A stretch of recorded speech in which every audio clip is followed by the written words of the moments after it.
While some will have you believe that the idea of stunt casting is in some way a dirty concept, it's no mere coincidence that some of the most impressive movie performances of all time have come from unexpected places. You don't remember Sylvester Stallone for his action movies as much as for his quiet, human performance in Copland. You might buy more tickets to Adam Sandler comedies, but it's his dramatic roles that really leave a mark.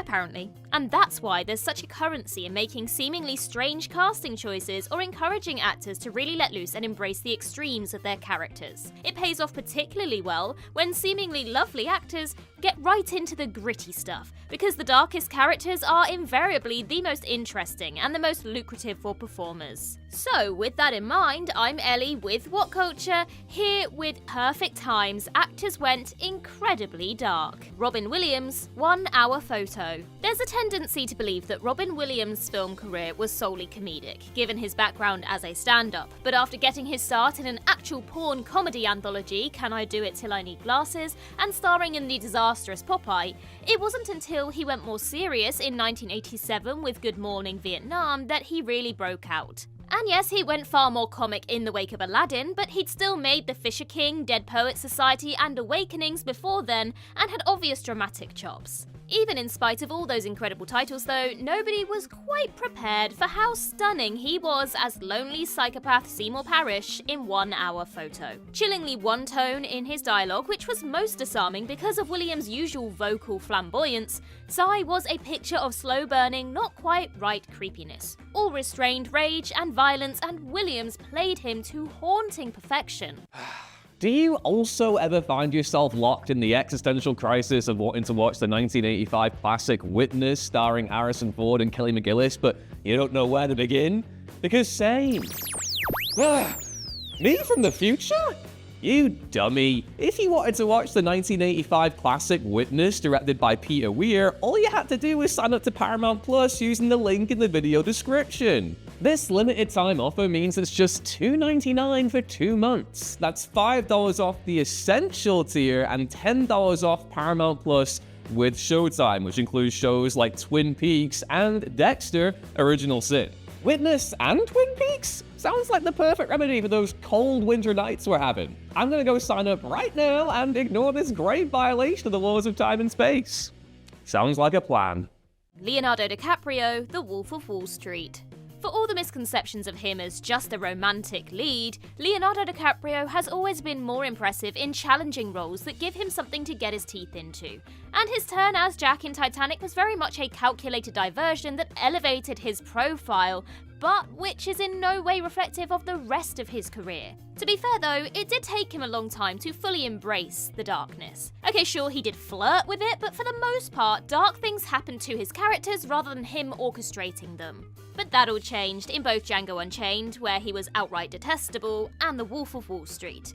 And it's the latter that really deserves more attention for how DiCaprio took to the darkness of his character. Sure, his Calvin Candy is a bad guy, but morality to him doesn't exist. He is his own law. For Jordan Belfort, the law and all sense of morality is something to be negotiated to his own desires. His hedonism and sociopathy ranks up there with Patrick Bateman, and the way he romanticizes his own mythology as he's writing it is as impressive as it is despicable. Jennifer Aniston, horrible bosses. Who would have thought that Jennifer Aniston, TV's own sweetheart Rachel Green, would end up playing a dangerous sexual aggressor who weaponizes her body and attempts to destroy the target of her lust so successfully that he tries to have her murdered? That's a hell of a change of career path. Sporting a brown wig to intentionally look different to her other roles, Aniston's penis flytrap monster is as far removed from Rachel as you could possibly imagine. She's a grotesque caricature of workplace sexual harassment, ingeniously respinning every reductive misogynist trope through a female filter. That is how you hold up a mirror. She's not only amoral, but an outright criminal who drugs and attacks Charlie Day,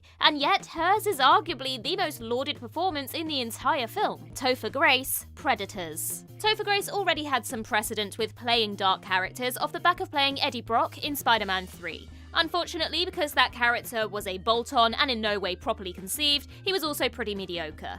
There have been worse performances, yes, but few have been so closely tied to why an entire fanbase felt let down. But when he turned up in the massively underrated Predators 3 years later, having laid pretty low in the meantime, he was still something of an unknown quantity. It was almost like Spider-Man 3 had wiped his slate clean. He plays unexpected criminal Edwin as an everyday dweeb, wrongly incarcerated with monsters until the end sees him revealed to be a worse predator than the titular aliens. The switch into a cold, callous psychopath is incredibly successful, and it's everything you wish he could have brought to Venom. Jim Carrey, Cable Guy. Over the years, Carrey has shown flashes of being a truly gifted dramatic actor, capturing that special brand of pathos that only comics seem to manage when they transition into straighter roles. And in The Cable Guy, he's arguably on his most impressive form. Okay, so it's not got the dramatic heft of something like Eternal Sunshine of the Spotless Mind or The Truman Show, but his chip has way more layers. He appears to be a harmless goof, but then his reality is peeled back, and despite the comedy, we're painted a picture of a dangerous stalker shaped by years of neglect who is willing to do anything to get what he wants. Don't let the pratfalls fool you. This is a deeply dark character who plays on your perverse sympathies for him, who should have informed the Riddler way more. Kathy Bates, Misery. Thanks to Kathy Bates, a whole generation of film lovers can't look at a sledgehammer without wincing. When it came to starring in Misery, Bates was far from a well-known name. She'd struggled to break through on the big screen despite debuting way back in 1971 because, in her words, she wasn't attractive enough and made more waves on the stage. Then the Misery casting team hired her and weaponized how she looked to the most unexpected and chilling results.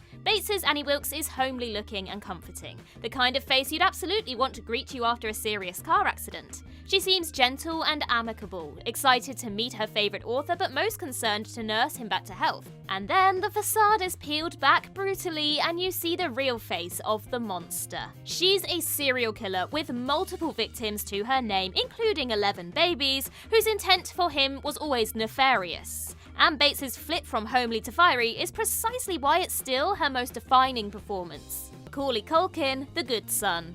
As the tagline for The Good Son cheerfully proclaims, evil has many faces, but you still would never pick the angelic face of Home Alone's preteen hero as one of them. Remarkably though, Macaulay Culkin's turn in The Good Son was carefully engineered by his father to try and develop his son's range for roles. Ridiculously, the script was picked up by Fox after they'd ignored it for years when Home Alone and The Silence of the Lambs did well, and the studio believed that they could make a Frankenstein's monster out of both. Culkin clearly had the thirst for violence, as Home Alone had proven, but his turn in The Good Son is surprisingly great. The film's not great, but his blend of cherub-like innocence and cold, casual fascination with death makes him the perfect precursor to a character like Norman Bates. Kevin Costner, Mr. Brooks.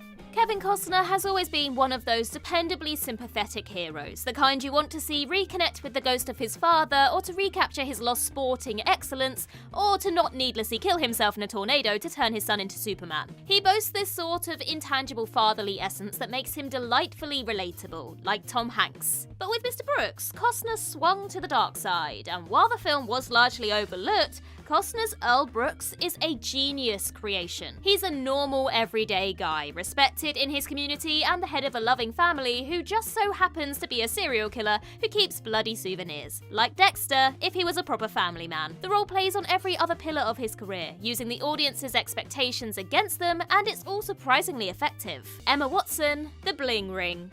Darkness doesn't always have to manifest itself in murder or outright malevolence. It can be gnawing, insidious, and a creeping toxicity that personifies everything wrong with an entire vapid subculture. And as Emma Watson proved with The Bling Ring, it can come from the most unexpected of sources. Having made her name as Hermione, the goody two-shoes hero of the Harry Potter universe, Watson took a leaf out of Daniel Radcliffe's book on avoiding career typecasting to play the anti-Hermione. As Nikki, she's the ultimate narcissistic, vapid valley girl, hungry for fame and almost enthusiastic about being able to step on others' heads to get there. She manages to be both brainless and calculating,